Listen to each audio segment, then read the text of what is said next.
Welcome to the Table Podcast, where we discuss issues of God and culture, brought to you by Dallas Theological Seminary.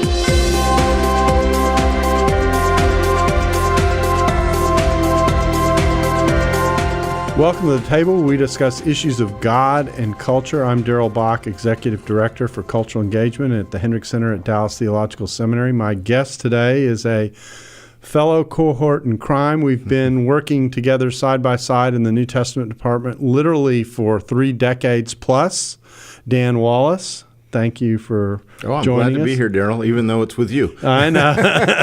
I know. Well, our wives will take care of us later, right? So, and they'll ask, how did it go? But we're here to discuss New Testament manuscripts and New Testament, and really the reliability of the New Testament text. And Dan, besides working here at Dallas Seminary as a professor in New Testament, what's your other independent role? I'll let you describe the organization and the role that you have in it. I'm the founder and executive director of the Center for the Study of New Testament Manuscripts, which is a real mouthful, but you can remember it if you know who C.S. Lewis is. You got the first 2 initials, C.S., and if you've ever watched Wizard of Oz, you know who Auntie M is. So C.S. Auntie M. There you go. Okay. And csntm.org is the website. It's been in existence since 2002, and a nonprofit organization that has a primary goal of digitizing every single Greek New Testament manuscript in the world and putting the images on our website. So you literally run around the world taking pictures of manuscripts. Yes, sir. And that's the kind of the current side of the story. Let's back it up to the start. Okay. How did a good California boy like you end up doing this?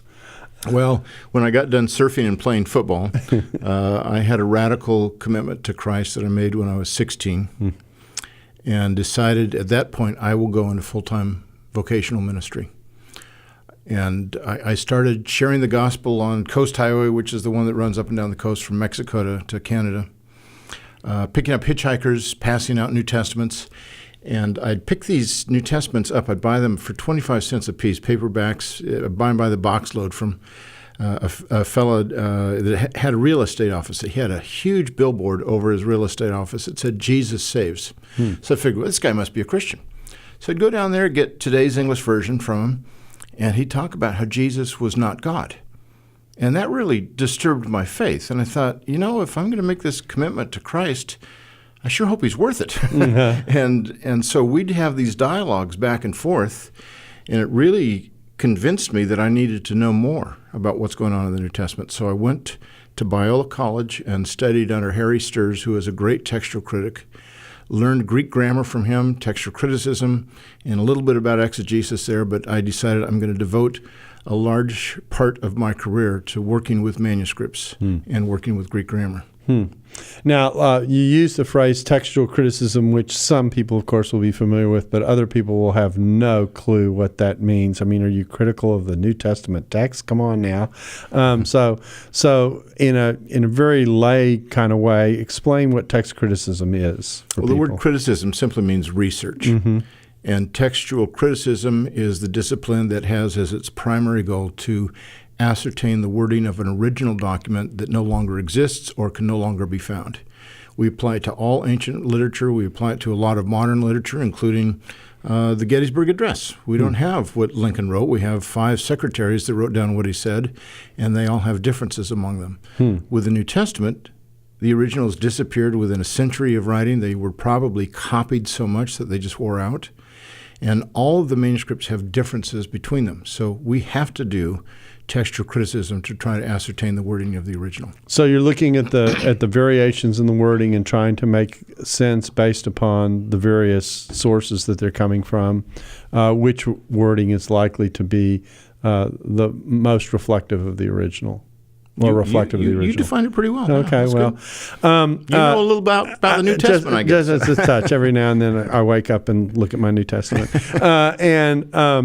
So So you've really spent your life doing text critical work and taking pictures of these manuscripts. I've got about 3 different directions I want to go, and I'm actually trying to decide which way I want to go.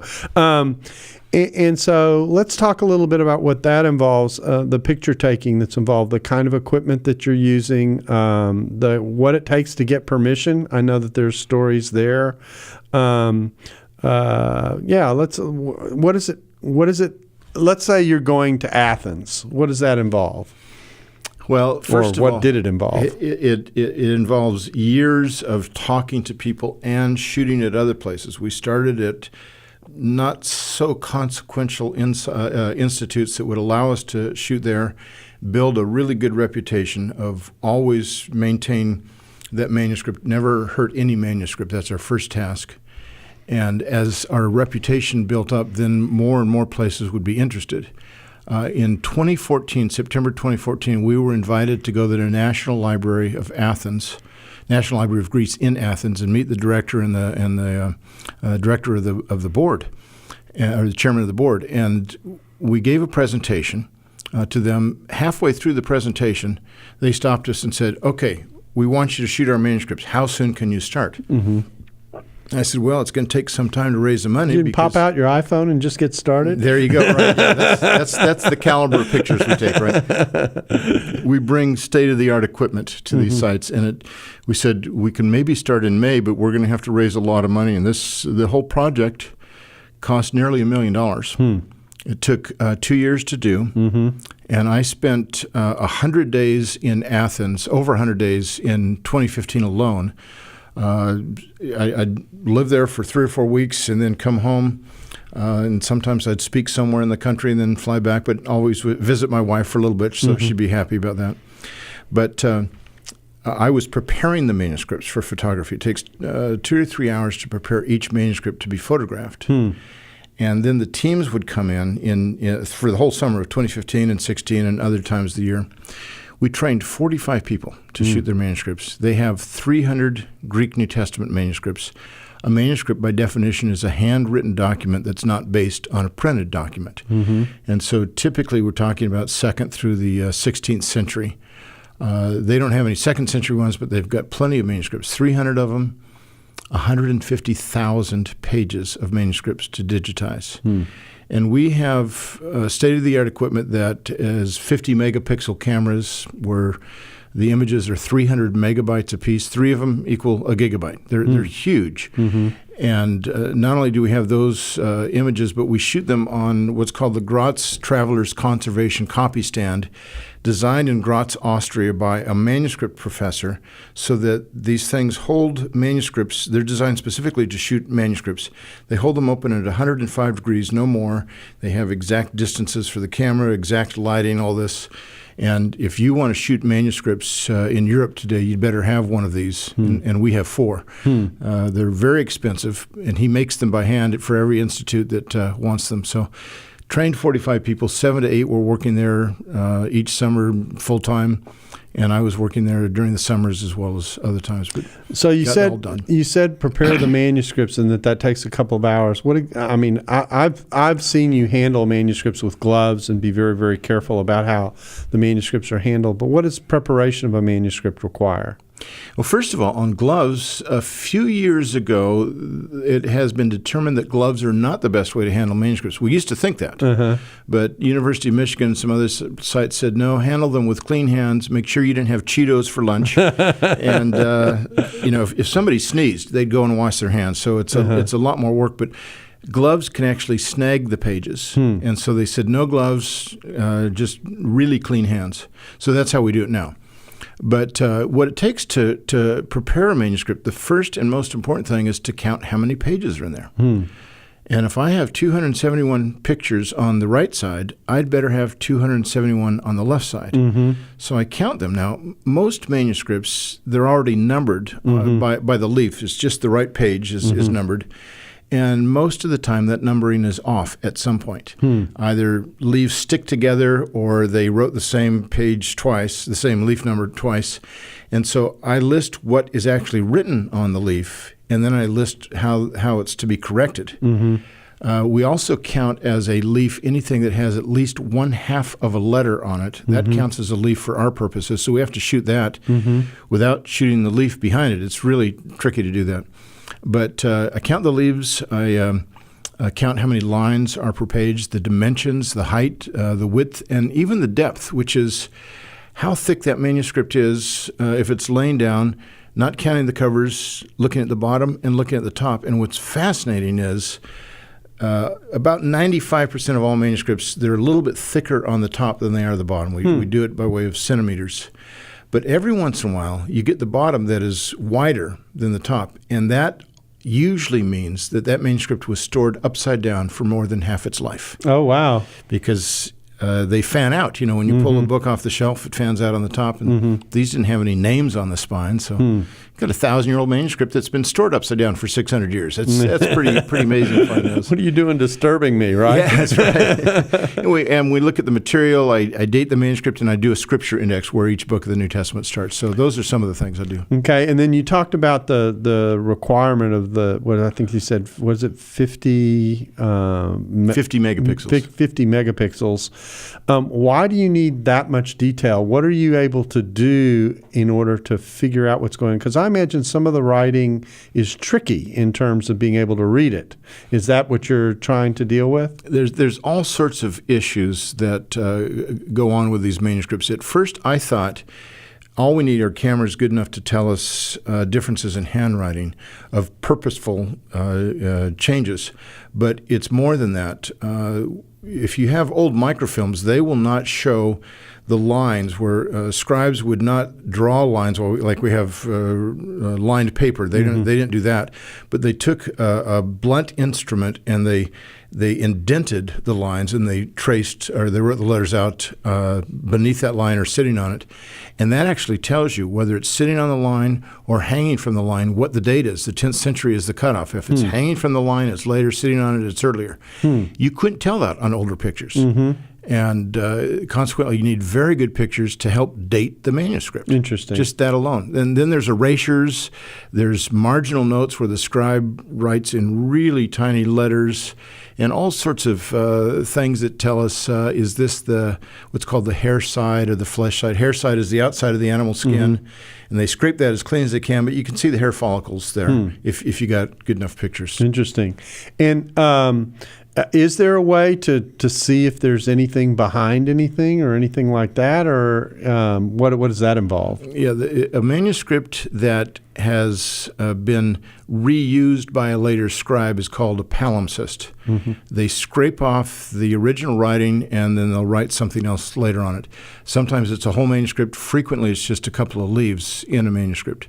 So a scribe say he's writing out the Gospels. And he comes to the end of John's Gospel, and he gets through John 19. He says, I don't have enough leaves for the rest. I can go kill a goat, scrape the darn thing, and tan it and skin it and make it really fine parchment, or I can just cannibalize this older manuscript that nobody's read in a few centuries. I mean, look at it. It's upside down. So they could do that, and so we get a lot of manuscripts that are done that way. Now, Charlemagne prohibited that. He said, no more of this kind of stuff. But they still continue to do that, and we find manuscripts like that. In order to see that undertext, though, which has been erased or scraped off, you need UV light at least, which it helps you to see some of it. But the best way to do it is with multispectral imaging, which takes the whole gamut of the spectrum. We don't have multispectral imaging equipment yet, but we're raising the money to get that right now. So that's not, I take it that piece of equipment's not particularly cheap. No. The UV lights are like $1,500 a piece for professional grade, and the MSI is about $125,000. Wow. Let's talk about one other feature here that's kind of just descriptive, and that is the kind of materials that are written on. So you're taking pictures of manuscripts. What kinds of things are you taking pictures of?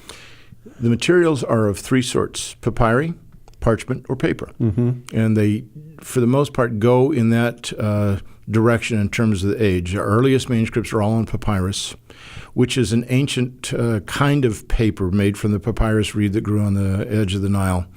and they would take strips of it and lay it down. It's got real long fibers, and these things would grow very, very tall. They'd lay these strips down diagonally and beat it with a mallet, and the sap from the papyrus would naturally adhere to the other, so they could make long rolls of this stuff. And so that was the writing that was used for our earliest manuscripts. Then parchment became of use starting in the 3rd century, really. But when we get about to the 4th century, that's when most of the manuscripts begin to be on parchment. That's animal skins, could be a goat, could be a deer, a lamb, cows. There's a library in Florence, the Medici library that the Medici family owned, and they had Michelangelo design it. It's the only library he ever designed. And he had in this library on the floor pictures of skulls of cows. And in the ceiling, it mirrored that. And we asked when we shot there, we said, why did he do this? To honor the cows who gave their lives to produce the manuscripts. Oh, wow. That's what he did that for. So parchment comes from animal skins, and then later, starting in about the 10th century, just a trickle of them, we get manuscripts on paper when it came from China through Egypt and then through the rest of Europe it was used. But even some of our latest manuscripts are on parchment. That's the most durable material. But it's also the one where sometimes it's hardest to read because the kind of ink they had to use on parchment was iron gall. It's iron-based, and that adheres to the parchment, but it also rusts.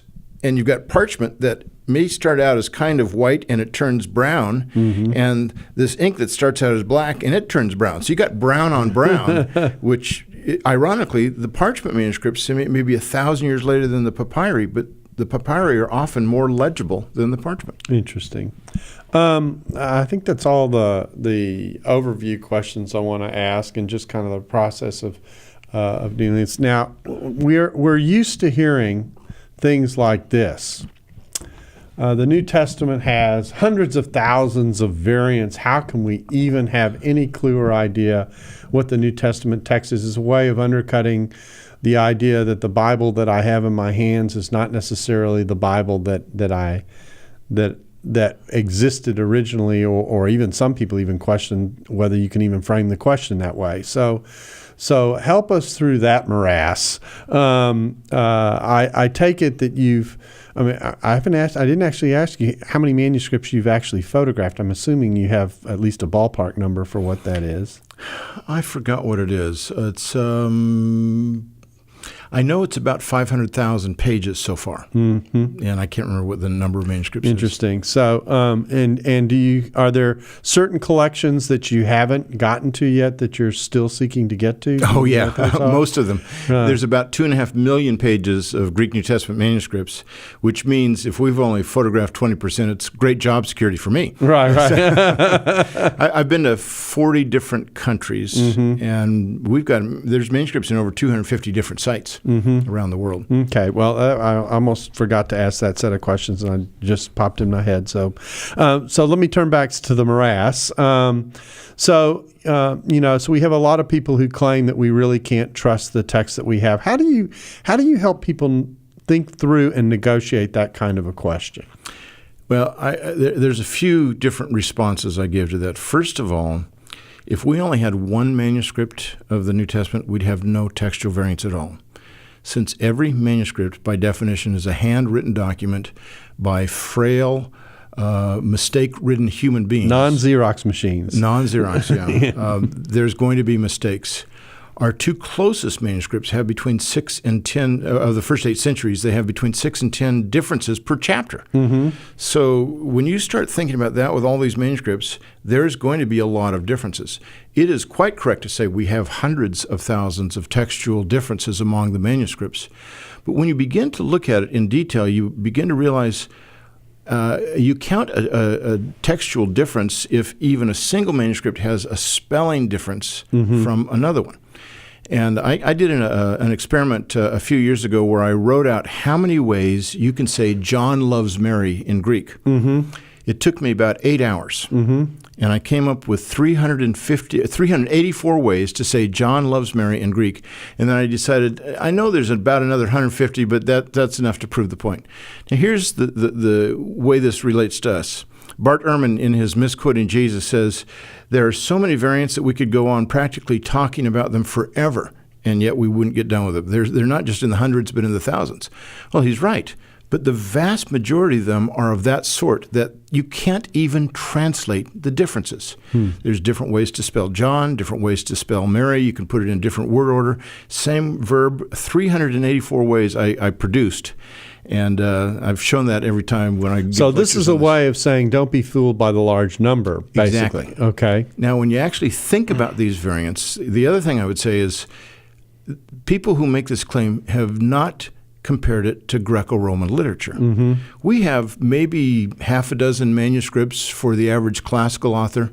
And let's say we had as many as 15 manuscripts for the average classical Greek author that still exist. You stack those up, they'd be about 4 feet high. If you stack up the New Testament manuscripts, the Greek ones as well as early translations, which all count as manuscripts into Latin and Coptic and Syriac and Georgian and Gothic and Ethiopic and all that, it'll be about 1.25 miles high, 4 feet versus 1.25 miles. So we have a lot more manuscripts than they do. We have an embarrassment of riches, and they have a dearth of evidence. But besides that, the average classical author, we're waiting 500 to 1,000 years before we even see one copy. For the New Testament manuscripts, we're waiting a mere 2 or 3 decades, and then we get our first copy. And then from there, we get more and more copies all the time that produces that stack. Right. So let me go back to the number here. There are substantial, and we're coming up to a break. There are a substantial number of variants that just are what I would call transparent. You've reversed a letter, you've misspelled a word. Or there are differences in word order in which the same thing is being said. You've already made that point. And what I've heard say is just kind of a generalized rule of thumb is a vast majority of the variants that we're dealing with are of that type. Exactly. Most of them can't be translated. The largest single group is spelling differences that affect nothing. And I'd say over 99%, in fact, well over 99% of all of our textual variants are either not meaningful, that is, they don't affect the meaning of the text, or not viable, that is, they don't have any likelihood of going back to the original, or both. Okay. I often like to say to people, it really is amazing everything that goes into the fact that you're able to have a Bible in your hands. If you just think through the history of transmission of manuscripts, the people who dedicated themselves to copying, those texts in other languages, a word at a time, a letter at a time, a line at a time, however you want to think about it. A lot of people's love and labor goes into the fact that we're able to hold and read a New Testament text. Absolutely. It's amazing that we have any copies at all, and yet the church has been so faithful over the centuries. This is what has profoundly impacted me in looking at hundreds of thousands of pages of manuscripts is the dedication that these scribes had to copying the Word of God. And there's what's called a colophon. It's a personal note that a scribe often puts at the end of a manuscript.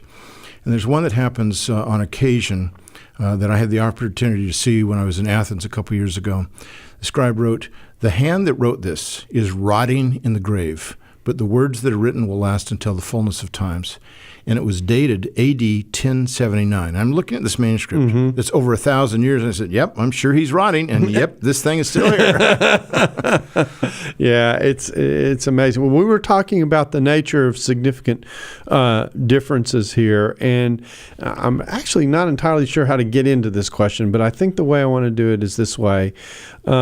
Is there are real issues of translation and meaning in the New Testament that text critics and people who work with the text have to wrestle with.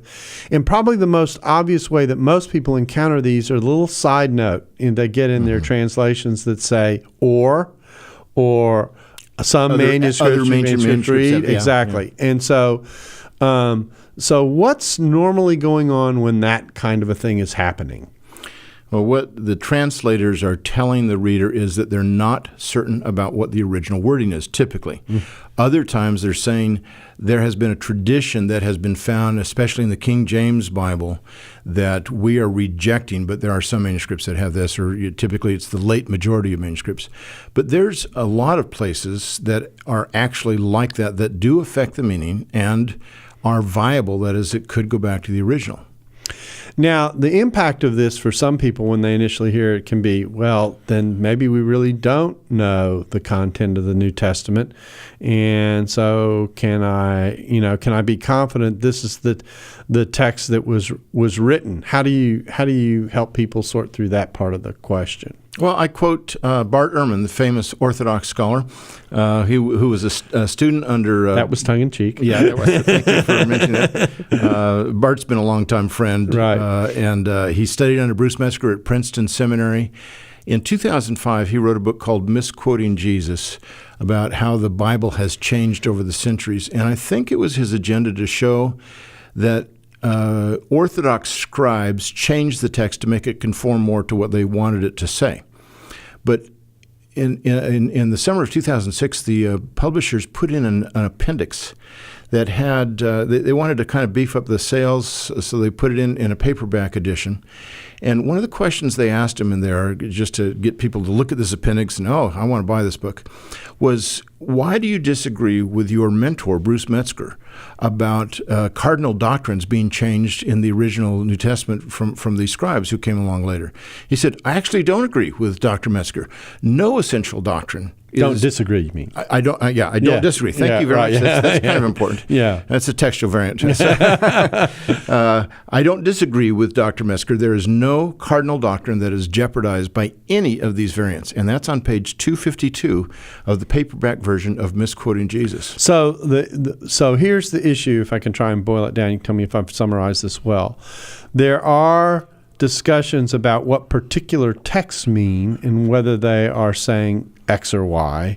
But when you put it all together and you put it against what is regarded as orthodoxy, the issue becomes how many passages make that point, as opposed to the idea of we've got completely different theologies at work here. That's exactly right. Kenneth W. Clark wrote an article about 65 years ago in which he tried to argue that doctrines are affected by the textual variants, but all he could show was that doctrine might not be taught in this passage, even though it's taught in this one, and this one.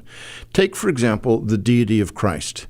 In 1 Timothy 3:16, the King James says, God, who was revealed or manifest in the flesh. Modern translations, instead of having God, say who was manifest or revealed in the flesh. In Greek, the difference is really a single letter. It's either the word theos, the word God, written as two letters. I won't get into the whole issue there. Or hos, the word. There's an abbreviation. Yeah, it's an abbreviation. Yeah. That summarizes it. Okay. That's why you're here. That's exactly right. But the difference in what a scribe would actually see is just a line through that first letter, which makes it a theta, or if it's not there, an omicron. And certain King James only people say, you see, these modern translations are rejecting the deity of Christ. Well, they're not doing anything of the sort. What they're doing is representing what the early manuscripts say. To say who was revealed in the flesh is not a denial of the deity of Christ. It's just not an explicit affirmation of the deity of Christ. Yeah, why would you say revealed in the flesh unless there's something else going on about the person? Bingo. Yeah. It's still implicit. Right. And in John 1:18, the unique one, himself God, that's what many modern translations have. I think it's the right reading instead of the only begotten Son that the King James has. So, you take away from one group of manuscripts, but you give with another. And D.A. Carson wrote a book in 1979 on the King James Version debate where he gave a chart of affirmations of the deity of Christ. He said most modern translations actually affirm the deity of Christ more than the King James. But you don't have manuscripts that say, Jesus is not God. Right. There's nothing that does that. It's either an affirmation or not an affirmation, but it's not a denial. And of course, the other part of this is that the question may be, I might have 25, I'm grabbing numbers out of the air, I might have 25 passages that say it this way versus 22 or 23. Exactly. Yeah. But it never gets reduced down to zero. Exactly. Yeah. So, okay, well, that's certainly an interesting thing. Now, we do have some examples of blocks of material that get discussed, the most famous of which being the end of Mark, a section, the Pericope Adultery, and John.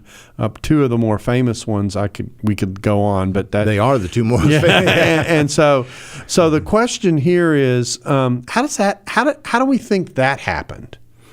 Well, there's two passages that are more than 2 verses long that are major textual variants that have impacted the church's thinking because of emotional baggage to these texts. The first is Mark 16, verses 9 through 20, and the second one, the story of the woman caught in adultery, is John 7:53 through 8:11. In Mark 16, if the gospel ends at verse 8, it says that an angel appeared to the women and told them to go tell the disciples to meet Jesus in Galilee, and they did nothing, for they were afraid, period, end of the gospel. What great news that is. Yeah, right.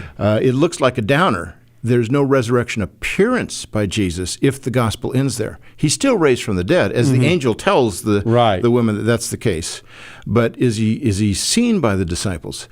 So I think early scribes wanted to put in an ending to say, absolutely, they did see him. And so we have 4 or 5 different endings that were added to that. It's not just those 12 verses that we find in the King James, and modern translations will have them, but they'll either put it in brackets or smaller font, or they'll put in a footnote saying ancient authorities don't have this, the most ancient don't. But when you look at the style of the wording, you look at the vocabulary, the syntax, the theological viewpoint, it doesn't match with Mark's Plus, the gospel. very fact that you've got so many variations seems to indicate something's going on. Right. And so it's interesting because the way you explained it is the kind of the open-endedness of the Markan ending, which troubles some people. It still troubles some people today when they make the arguments about what to do with these various endings that we have to deal with. The way I like to resolve that one is to say, well, there's a theme running through the middle part of Mark where God reveals himself and you either fear or you believe. And you come to this ending that's kind of open-ended. We've got the declaration of the resurrection. We've got the empty tomb. We've got those elements.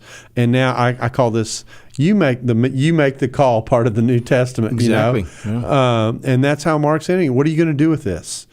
You've got an empty tomb. You've got witnesses to an empty tomb. You've got a declaration that Jesus is raised from the dead. What are you going to do with this? I think that's exactly what Mark's doing. There's some who would say the ending that Mark actually wrote is lost, but others who'd say no, he intended to end it here.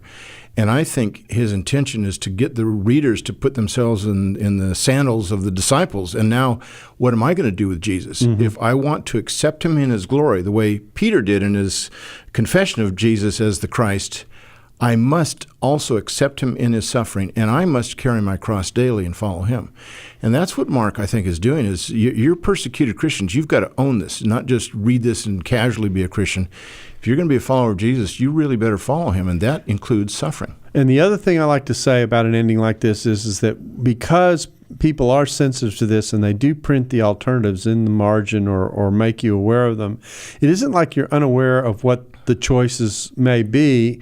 And then when you actually look at the content of what's been added, the content of what's been added actually shows up elsewhere in the New Testament, so that whether you have it or don't, in one sense, again, in the big picture, doesn't really make much difference. Exactly, yeah. And so it affects how you read that passage. Mm-hmm.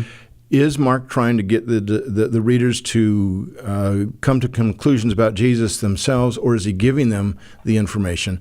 But it doesn't affect the overall theology of the New Testament at all. And the John 7 one is a tricky one because it shows up not just in the place where it's landed in John. That may signal what we may think about it. But it also shows up in other places, which tells you it's, if I can describe it this way, it's a floating piece of tradition. Exactly. And some people think if you read John carefully, it breaks up what's going on in John by having it where it is. Other people, will try and make a case for, well, it may have landed, if I can say it this way, in the place where we have it in John as the prominent, most visible landing point, but it still, as a floating piece of tradition, looks like something that may well be something Jesus did and said. It's a floating tradition, which probably suggests that John didn't write it. That alone is not a reason for it, but there's 3 different places in John 7 that it occurs. It occurs in some manuscripts between Luke and John as just an isolated pericope. Sometimes it occurs after all the Gospels. In some manuscripts, it occurs after Luke 21:38. Yeah, that's the one I'm familiar with. And that group of manuscripts, I think, probably picks the right spot for it. There was a recent article written by a Dallas Seminary graduate, Kyle Hughes, that argued that Luke had access to a form of this story, not exactly the shape that it ended up in, but it looks like his kind of material, his wording, vocabulary, syntax, this kind of thing, but it's not the full story. So I would say that this gets a little complicated, but it was a conflation between East and West, 2 different areas that came up with a story in its current form that we have in our New Testaments. And they occurred in different forms where Luke had a more vanilla kind of a story. This woman was caught in some sin. You don't have the Pharisees peeling out from the oldest to youngest. And Luke probably didn't include it because it wasn't all that significant or interesting. But it has the earmarks of historicity, and we need to make a distinction between whether something is canonical and whether it's historical. Is it inspired? Did that a biblical author write this? Or is it just historical? And those are 2 different questions. I'd say the story of the woman caught in adultery is my favorite passage that's not in the Bible. And the basic theme it teaches is that Jesus forgives sin. Is this the only passage we have that teaches that? Well, if it is, then we're all in trouble. Yeah. There's a whole lot more passages that do that. Yeah, it illustrates some things pretty powerfully. And then, of course, we could, but we won't go here. But it's a question that does hang over this conversation, and that is, the view of the fact that this has been a part of the passing on of Scripture for as long as it has. That actually applies to lots of texts, but this one is probably one of the more prominent ones to which that question gets pursued. And so I point to these examples because they illustrate something. The point that we're trying to get at is we're asking the question, what was an original part of Scripture? And an awareness of variance lets us know what the possibilities are. I like to say, sometimes when you hear this conversation, the idea is, well, we have maybe 95% of our Bible or 98%, whatever percentage you want to put on it. And the way I like to spin this is, and I am spinning it, is to say the problem is not that we have less of the Bible than we ought to have. The problem is we have too much. Right. And we're trying to work our way back to what was the original, and the variants are the pile-ups that give us the too much. And yet, what's fascinating about the New Testament is that over time, like a snowball that rolls down a hill, it's going to pick up alien elements. It doesn't actually pick up that much. In the 1,400 years of copying the New Testament, it grows by about 2%. Any economist would say that's not a good investment. 2% over 1,400 years, you're not going to make a lot of money that way. So your point is that you've got the core plus a little bit on top. Right. Now, let's talk about the manuscript part of this. We got 2 parts of this discussion that are left, at least in my head. One of them is the amount of manuscripts that we have, the relative early or lateness of those manuscripts. So a lot of people will come along and they will say, well, we've got these thousands of, more than, what is it now? It's over 5,800 Greek manuscripts that we have. We've got, what is it? I think it's around 8,000 plus of the Vulgate. That even over 10,000. It's over 10,000. Okay. So you got a lot of manuscripts, but we're fudging. Okay, we don't have that many early manuscripts. Most of those are 9th, 10th, 11th, 12th, 13th, 14th century, and so you're making it look better than it is. And I've seen articles written recently that work pretty hard to try and figure out what exactly do we have that comes from, say, earlier than 400. And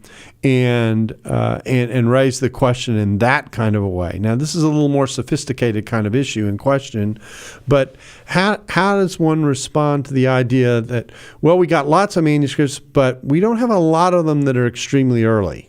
I think that is a significant question. If we had 50,000 manuscripts and they're all from the 14th century or later, that's going to be a problem. What we have, though, is a continuity from the 2nd century on. And I've figured out the numbers that we have as many, at least as far as have been published today, a dozen manuscripts from the 2nd century. And by 300, before the Council of Nicaea, we have as many as 65 manuscripts. By 400, we have about 120 manuscripts. We have the whole New Testament duplicated several times over by 400. Mm-hmm. Now, compare that to the average classical Greek or Latin author, and we've got nothing 400 years later. So when you compare it to these other writings, the New Testament shines so much better. Nobody in their right mind would ever say the New Testament is worse off than the others. On top of that, I think here's another significant factor to keep in mind. That is, in the last 130 years, that's when all the papyri have been discovered and published, about 138 of them, something like that right now. Not a single wording from any of these earliest manuscripts has been a new wording that we've not seen before, and we now think that's the original. So, yes, there's going to be some unusual wording. Sometimes it changes from what we have from other manuscripts, but it hasn't changed what we think the original is, in that here's a brand new variant that we've never seen before. We have to publish this as a text. What the papyri do is they confirm the later manuscripts from the 4th century and the 5th century especially, and they say, now we have more evidence that what that manuscript said is right. But it doesn't give us a brand new variant that we've never seen before. So the point you're making here is that, and actually if you think about the way copying worked, this makes sense. The reason you make copies is because older copies wear out. I mean, people are using them, they're going to get used up. Right. And so they're wearing out. So what we're actually ending up being able to trace, and the advantage we have of having so many that come later, is it helps us to understand the quality and the nature of what came earlier that led to those copies being made. Right. And you could take, for example, very interesting parallel between Papyrus number 75 and Codex Vaticanus. P75, early 3rd century, about 225, AD 225. Vaticanus, about 350. P75 only has Luke and John, not even completely. Vaticanus has almost the whole New Testament in it. Now, those two manuscripts are the most closely related manuscripts we have of the first 800 years of the Christian era. And yet, we know that Vaticanus is not a copy of P75 because some of the wording that we see in Vaticanus is actually prior to what we have in P75. That tells us that both of them go back to an ancestor that's very deep in the 2nd century, probably the 1st or 2nd decade of the 2nd century. And so that early papyrus, which is enormously important, is something that confirms the wording that we have in Vaticanus. So when this is all said and done, you're saying that we can have a lot of confidence that the wording that we have in the New Testament is very reflective of what originally was written. Absolutely. I'd say in all essential respects, we have the Word of God in our hands today, and in the vast majority of particulars, we do as well. Now, I'm going to turn here at the end. It really is its own topic, but to make this point, because sometimes people think when you've had that discussion, you're done with the discussion of the reliability of the text. But of course, saying that you have the exact wording isn't an evaluation of the actual content of what you have. So that's a different discussion. That's a completely different discussion. And sometimes when people engage in a conversation about textual criticism and they think they've defended the reliability of the wording of the text, they equate that with defending the reliability of the New Testament. But there's actually a whole other layer of conversation. That's a historical question, not a textual question. Exactly right. So that's an important thing to say at the end of this, that we are confident about the wording that we have. We know what we're dealing with, But then the next question becomes, all right, what about the contents of what that is saying? And there are all kinds of other discussions and issues that rotate around those that are part of those conversations that actually then complete the discussion about what the reliability of the New Testament's all about. Right. They go in tandem, I think. That's correct. Yeah. Well, Dan, we've got about 2 minutes left. Anything else that we haven't covered that you think we should say, or let me ask you this question: if someone's interested in contributing to your effort there at the center, what do they do? They simply go to CSNTM, as I said, C.S. Lewis and Antium of Wizard of Oz fame, csntm.org, and there's a donate page. It's a nonprofit 401c, and so you can make a contribution that's tax deductible. We need a lot of funds to get all these manuscripts digitized. Well, I do appreciate you taking the time to come in and be a part of this. It's been a fun to watch this from kind of a spectator's seat and watch the center develop and watch your work develop and all that you do. I think there's a really lack of appreciation for not only what you're doing, but what people who have tried to preserve the text have done over all the centuries. You have a great pedigree that you represent, and we really do appreciate you coming in. And I do hope that you've got a sense, as we've talked about this, about how trustworthy the text is, that some of these numbers are exaggerations, that the differences that we're talking about are differences in particularities, but not differences in the whole, all those kinds of things that feed into what the New Testament is about. So thank you, Dan, for coming in and being a part of the conversation. Oh, thanks, Darrell. It's been fun. Yeah. And we thank you all for being a part of the table. We hope you'll join us again soon, and we look forward to having you be with us. Thanks for listening to the Table Podcast. For more podcasts like this one, visit dts.edu/the table. Dallas Theological Seminary. Teach truth, love well.